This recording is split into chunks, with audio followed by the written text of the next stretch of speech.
সুরাজ blog. আমি আর সুদীপ আজকে একটা নতুন জার্নি স্টার্ট করছি, সেটা হচ্ছে যে আমরা হরিদ্বারের দিকে রওনা দিচ্ছি হরিদ্বারের জন্য, এবং আপনারা সাথে থাকবেন। এবং আজকে থেকে শুরু হচ্ছে আমাদের আবার জার্নি এবং ট্যুরের ব্লগস। তো স্টে টিউন উইথ আস। আমাদের ট্রেন আছে একটাতে, কুম্ভ এক্সপ্রেস। সো ট্রেন এখনও অ্যানাউন্স এবং প্ল্যাটফর্মে দেয়নি, প্ল্যাটফর্মে দিয়ে দিলে আমি অবশ্যই আপনাদেরকে আবার দেখাবো। হরিদ্বারে যাওয়ার ইচ্ছাটা অনেক দিন ধরে ছিল, তো ফাইনালি আজকে আমরা বেরিয়ে পড়লাম হরিদ্বারের দিকে। বাড়ি থেকে উবের বুক করে নিয়ে হাওড়া স্টেশনের দিকে চলে গেলাম। আমাদের ট্রেনের টাইমিং ছিল 1টার সময়, তো অনেকটাই হাতে টাইম ছিল, তাই সকাল সকাল উঠে তাড়াতাড়ি করে রেডি হয়ে ব্যাগ তো আগে থেকেই গোছানো ছিল। তারপর বেরিয়ে পড়লাম আমি আর সুদীপ হরিদ্বারের দিকে। তো ক্যাবও চলে এসেছিলো সেই ঠিক টাইমে। তারপরে আমরা বেরিয়ে পড়লাম ক্যাবে করে হাওড়া স্টেশনের উদ্দেশ্যে। যেতে যেতে বালি ব্রিজ পড়ছে, তো বালি ব্রিজে আসা মানেই হচ্ছে দক্ষিণেশ্বরও পাশে দেখতে পাবো। ভবতারিণীর মন্দিরের চূড়ার দিকে তাকিয়ে প্রণাম করে রওনা দিয়ে দিলাম হরিদ্বারের দিকে। শাস্ত্রে বলে চূড়া দর্শন দেব দর্শন তুল্য, তাই সুন্দরভাবে মন্দিরের চূড়ার দিকে প্রণাম করে নিয়ে আমরা চলে গেলাম গঙ্গা পার হয়ে হাওড়ার দিকে। আমাদের আজকে ক্যাব কিন্তু বেলুড় মঠের পাশ দিয়েই গেছে। এই রাস্তাটা এই টাইমে মানে 11টা-12টা নাগাদ বেশ ফাঁকা থাকে। তো আমরা ঠিক করে নিলাম যে এই রাস্তা ধরেই দক্ষিণেশ্বর হয়ে এবং বেলুড়ের পাশ দিয়ে আমরা পৌঁছে যাব হাওড়া স্টেশনে।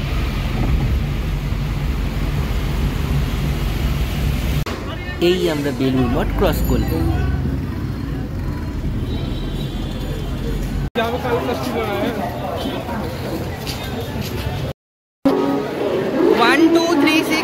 কুম্ভ এক্সপ্রেস আমাদের ট্রেন। পেছনে সুদীপ আসছে, দেখা যাচ্ছে না কোথায় গেল, আছে পাশেই আছে। আমাদের B3 কোচ এসে গেছে, কুম্ভ এক্সপ্রেস। এবার আমাদের ট্রেন ঢোকার পালা, এখন ওয়েট করতে হবে।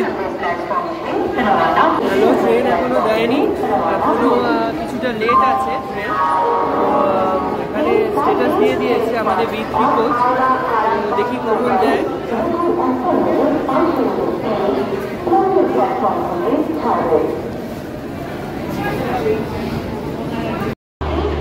অবশেষে ট্রেন আমাদের প্ল্যাটফর্মে ঢোকা শুরু করলো।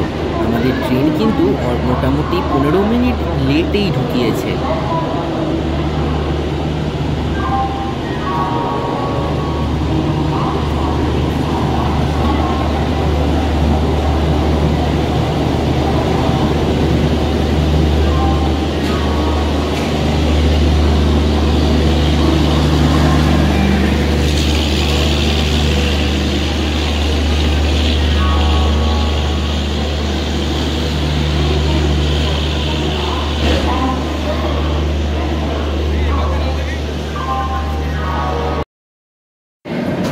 তো ফাইনালি ট্রেন আমাদের এসে গেছে এবং আমরা ট্রেনে উঠে পড়েছি। এবার ট্রেন ছাড়ার পালা।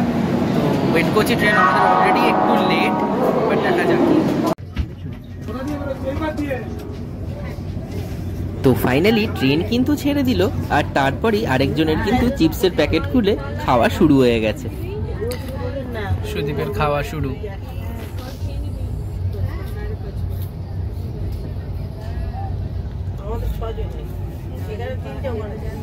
দুর্ভাগ্যের বিষয়, এই কম্পার্টমেন্ট সাইডের আপার আর লোয়ারে কোনো চার্জিং পয়েন্ট নেই। তো আমাদের চার্জ দিতে গেলে সেই ওই দিকে যেতে হবে। সত্যি মানে IRCTCর এক একটা কামরা এক একটা অদ্ভুত অদ্ভুত দৃষ্টান্ত রাখে।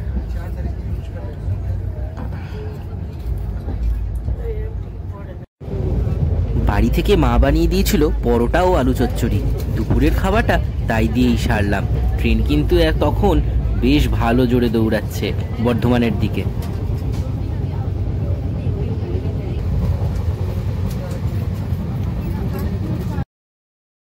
প্রায় অনেক দিন পর এরকম একটা লম্বা ট্রেন জার্নি সত্যি আমার কিন্তু দারুণ লাগছিল। আমাদের এবারে AC3 টাওয়ারের সাইডের আপার আর লোয়ার এই দুটি সিট আমাদের ছিল। তো সত্যি বলতে নর্মাল সিটের চেয়ে এই সিটগুলো কিন্তু বেশ কমফোর্টেবল এবং সারাটা দিন পা ছড়িয়ে কখনো শুয়ে কখনো আরাম করে খুব ভালোভাবে যাওয়া যায়, কেউ ডিস্টার্ব করার নেই।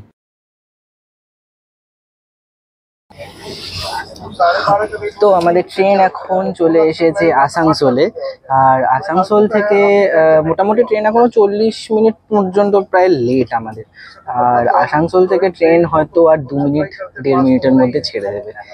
আর এইবারই বেরিয়ে যাবে ট্রেন বেঙ্গলের বাইরে, মনে হয় ঝাড়খণ্ডের ওপর দিয়েই যাবে।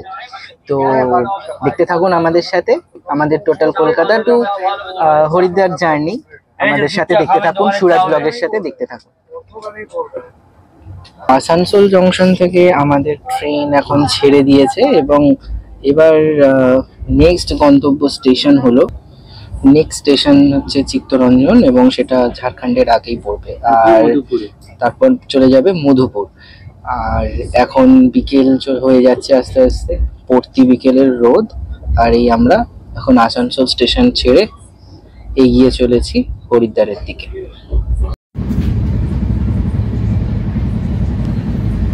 বিউটি অফ ঝাড়খণ্ড, ঝাড়খণ্ড ঢুকছে আর পড়তি বিকেল, সূর্য অস্ত যাচ্ছে আর চারপাশের সৌন্দর্য পরিবেশটাই চেঞ্জ করে দিচ্ছে। মাঝে মাঝে দেখা যাচ্ছে পলাশের গাছ এবং ভোরে ভোরে পলাশ ফুল ফুটে রয়েছে, মনে হচ্ছে যেন কেউ আগুন জ্বেলে দিয়েছে পুরো দিগন্ত বিস্তৃত জায়গা জুড়ে। খুব সুন্দর লাগছে। সানসেট হচ্ছে একদিকে, একদিকে ঝাড়খণ্ডের ভেতরে ঢুকছে গাড়ি আস্তে আস্তে। ভীষণ সুন্দর লাগছে পুরো পরিবেশটা এবং বাইরের চারপাশটা।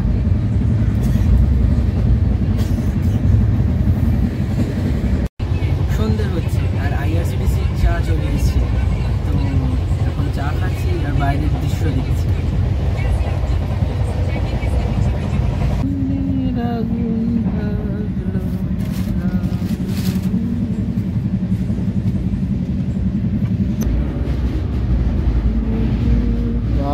সুন্দর একটা নদী, বাট এটা শুকিয়ে রয়েছে।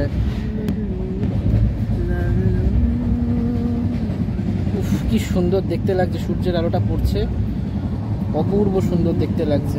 সানসেট হচ্ছে আর এই নদীটার নাম আমি ঠিক এখন বলতে পারছি না, অপূর্ব সুন্দর লাগছে।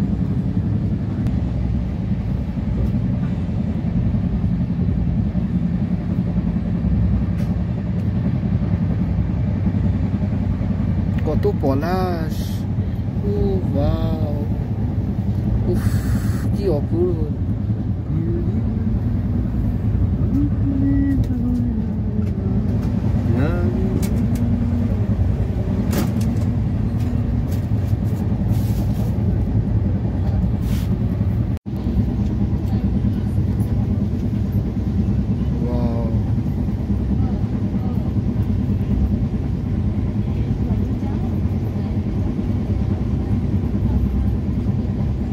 বাহ কি সুন্দর লাগছে, দেখো একবার।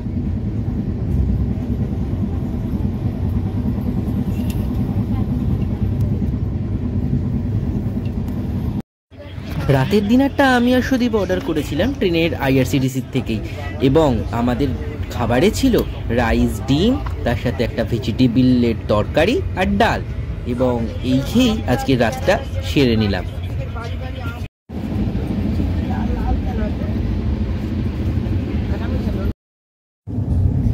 ঘড়িতে 1:16 আর আমাদের ট্রেন এখন বারাণসী ঢুকছে। এই গঙ্গা ব্রিজ ক্রস করবে। অপূর্ব সুন্দর দৃশ্য, আমার অত্যন্ত কাছের এবং অত্যন্ত প্রিয় একটি শহর, একটি নগরী। আমার প্রিয় আরাধ্য মহাদেব এখানে বাস করেন। হর হর মহাদেব, হর হর মহাদেব, হর হর মহাদেব। এবারে আসতে পারলাম না, দূর থেকেই বাবাকে প্রণাম করে আমাদের গন্তব্যস্থলে চলে যেতে হচ্ছে। মহাদেব সর্বত্র বিরাজ করে, কিন্তু কাশী আমার অত্যন্ত প্রিয় জায়গা। ওম নমঃ পার্বতী পতয়ে উমাপতয়ে হর হর হর মহাদেব শম্ভু। शिवाय नमः शिवाय नमः शिवाय। हर हर गंगे हर हर गंगे हर हर गंगे। जय बाबा विश्वनाथ जय बाबा विश्वनाथ जय बाबा विश्वनाथ। जय श्री काल भैरवाय नमः। ओम अंड ब्रह्मांड कोटि अखिल परिपालनायकः। ओम नमः शंभु सदा शिवाय नमः। शिवाय नमः शिवाय शिव शिवाय। অপূর্ব সুন্দর রাত্রেবেলা গঙ্গা দর্শন হচ্ছে। পুরো বারাণসী পুরো ঝলমল করছে। আমি জানি না কতটা ক্লিয়ারলি আসছে, তবে খুব সুন্দর দেখতে লাগছে। ভীষণ প্রিয় জায়গা, ভীষণ প্রিয় জায়গা। আমি জীবনে দুবার আমার আসার সৌভাগ্য হয়েছে, আরও যেন আসতে পারি বাবার কাছে, সেটাই প্রার্থনা। অপূর্ব সুন্দর জায়গা। এখন 1:44 আপনাদের সামনে দেখাচ্ছি। ট্রেন আমাদের বারাণসী ঢুকছে। প্রথমে কাশী পড়বে, তারপর বারাণসী জংশন আসবে। অপূর্ব সুন্দর লাগছে। এখন বারাণসী ক্রস করে গেলাম আমরা। এখানে তো সমস্ত জায়গায় মহাদেব ছড়িয়ে রয়েছে। প্রত্যেকটা কঙ্করে শঙ্কর রয়েছে এখানে। অপূর্ব লাগে দেখতে। আস্তে কথা বলছি তার কারণ এখন রাত হয়ে গেছে অনেক, সবাই ঘুমাচ্ছে, কারোর যাতে ডিস্টার্ব না হয় সেজন্য। নমো ঘাট। আমরা কাশী ঢুকে গেলাম। হর হর মহাদেব হর হর মহাদেব হর হর মহাদেব। বারাণসী জংশন ঢুকছে। হর হর মহাদেব।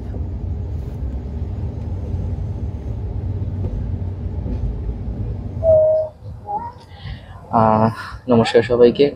আজকে লখনৌ আমাদের ফার্স্ট ডে, মানে লখনৌ ঢুকছি আমরা ট্রেনের করে।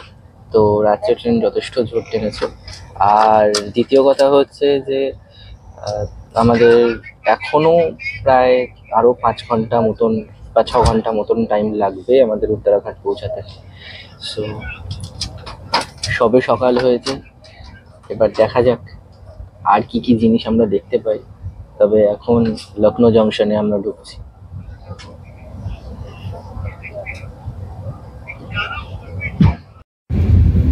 ট্রেন আমাদের এখন অনেক জোরে যাচ্ছে, আর এখন বারেলির দিকে ট্রেন এগোচ্ছে। লখনৌ আমাদের অনেকক্ষণ আগেই আমরা ক্রস করে ফেলেছি, 7টা সাড়ে 7টার সময়।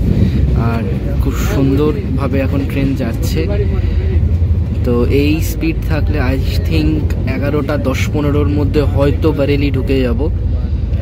তারপর ওখান থেকে হরিদ্বার আবার শুরু হবে যাত্রা, কারণ ওখানে স্টপেজ দেবে। তো এখন আপাতত এইটুকুই। চারদিকে উত্তরপ্রদেশের শোভা দেখতে দেখতে যাওয়া হচ্ছে।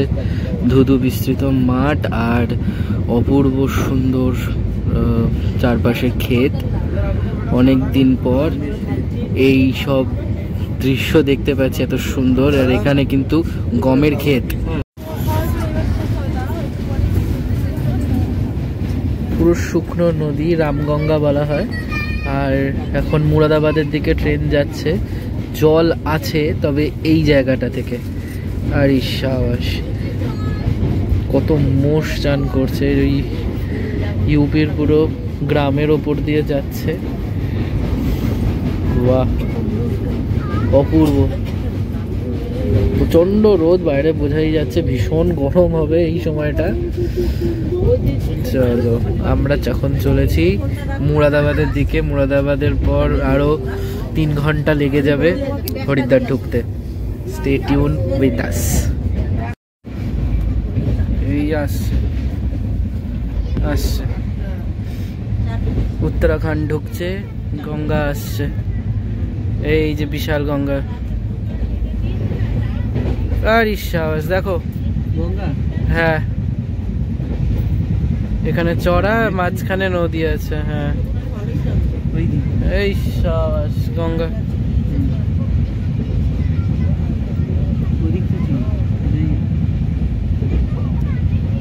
বিশাল চওড়া। জয় হর হর গঙ্গে।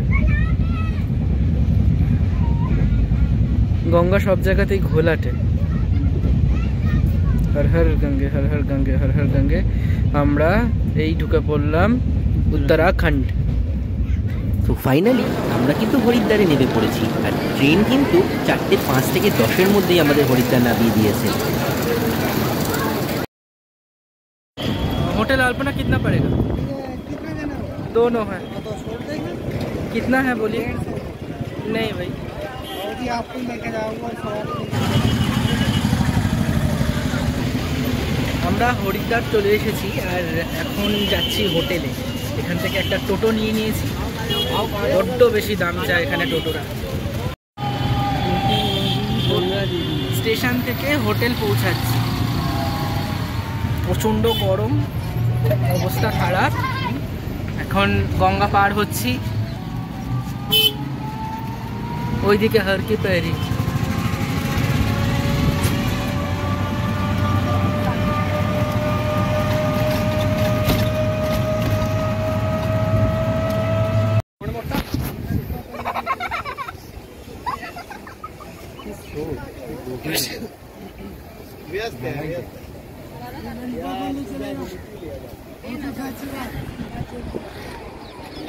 হোটেল আমাদের ওদিকে, এটা হচ্ছে রামঘাট সামনে, আর তার ব্যাক সাইডেই হচ্ছে হোটেল আলপনা। এই ব্রিজটা পার হয়ে আমাদের যেতে হবে। সামনের দিকের রাস্তা দিয়ে আসতে দিচ্ছিল না, কারণ বাজারের রাস্তা নাকি বন্ধ আছে শুনলাম, সেই জন্য আমাদের ঘুরে আসতে হলো। এবার দেখা হচ্ছে হোটেলে। এখন বিকেল 4টে, হরিদ্বারে বেশ গরম, তার সাথেও একটা সুন্দর হাওয়া রয়েছে, এটা একটা শান্তি।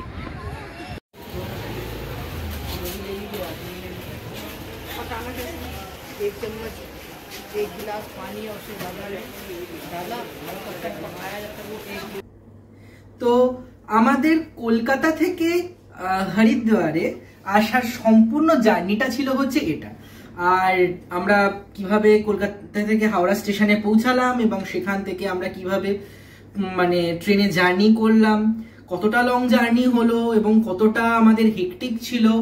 ট্রেন কিন্তু যতটা লেট আমাদের করেছিল, প্রায় 1 ঘন্টার ওপরে, সেই লেটটা কিন্তু খুব সুন্দরভাবে কভার আপ করেছে। এবং সেটার জন্য সত্যি সত্যি IRCTC কে ভালো বলতে হবে এবং ইন্ডিয়ান রেলকে ভালো বলতেই হবে। এবং তারই সাথে একটা কথা অবশ্যই বলবো, আমি লাস্ট টাইমও যখন লং ডিস্টেন্স জার্নি করেছিলাম, ট্রেনের খাওয়া দাওয়া কিন্তু আমার খুব একটা ভালো লাগেনি। তবে আমি এই কুম্ভ এক্সপ্রেসের খাওয়া সম্বন্ধে অবশ্যই বলতে পারি, হয়তো খুব আহামরি ভালো নয়, কিন্তু খুব খারাপও নয়। যদি ঝোলটা বা অতিরিক্ত তেল মশলাকে একটু সাইডে রেখে শুধু ভাতটা খাওয়া যায়, তাহলে কিন্তু খারাপ হয় না। এবং হয়তো আমার এই টোটাল ভিডিওতে অনেক জায়গায় আমার ভয়েস একটু কম লেগেছে বা আমার হয়তো কোনো জায়গায় একটু ক্র্যাক করেছে, বিকজ জার্নি করতে করতে আমার শরীরটা সত্যি একটু খারাপ হয়ে গেছিল। তবে এখন আমি একেবারেই ঠিক আছি, কারণ ওষুধটা আমি ক্যারি করেছি, ওষুধ খেয়ে নিয়েছিলাম। আর আমাদের এটা হোটেলের রুম, আর আমি রুমের ওপরেই এখানে একটা টেবিলের এবং আয়নার সামনেই বসে আছি, বসে কথা বলছি। আচ্ছা, রুম সম্বন্ধে যাবতীয় ডিটেলস আসবে সমস্ত লাস্টে, মানে টোটাল আমাদের হরিদ্বার জার্নির একদম শেষে হোটেল এবং হোটেলের রুম সম্বন্ধে ফিডব্যাক সহ, এবং কিভাবে বুক করবেন, কোথায় নাম্বার পাবেন, কোথা থেকে মানে কোন কোন জায়গাতে এই হোটেল অ্যাভেলেবেল আছে, সবকিছু। কারণ দেখুন, আমরা তো সবে হোটেলে এন্ট্রি করেছি, এবার যতক্ষণ না আমরা কন্টিনিউয়াসলি এখানে থাকছি এবং আমাদের প্রতিদিন আমাদের সাথে কি হচ্ছে না হচ্ছে সেটা যদি আমরা আপনাদের সামনে তুলে না ধরতে পারি, তো আমরা প্রপার ফিডব্যাক আগে থেকেই করে আমি বলতে পারবো না। তো রুম টুম দেখাতেই পারি, টুকটাক হয়তো দেখাবো, কিন্তু প্রপার যে হোটেলের বিহেভিয়ার, তাদের ওয়েলকাম, তাদের ফ্যাসিলিটিস কি কি দিয়েছে, যতটা আপ টু দ্য মার্ক অনলাইনে আমরা দেখেছি, সেই জন্য একটা এত ভালো হোটেল আমরা বুক করেছি। হোটেলটা কিন্তু একদম রামঘাটের কাছে, তো মানে বিষ্ণুঘাট রামঘাটের একদম কাছে, পুরো বাজার এরিয়া দিয়ে ঢুকলেই কয়েকটা দোকান ক্রস করে এগোলেই ডান হাতে পড়ে যাবে। এই বাজারটার সোজাসুজি হারকি পাওয়ারির অবধি চলে গেছে। তো আমি এই ভিডিওতে আপনাদেরকে হোটেলের ছবিটাকেও ভিডিওতে অ্যাড করেছি, কিন্তু ভেতরকার ডিটেলস একদম লাস্টে আসবে। এখন এই পর্যন্তই, টাটা।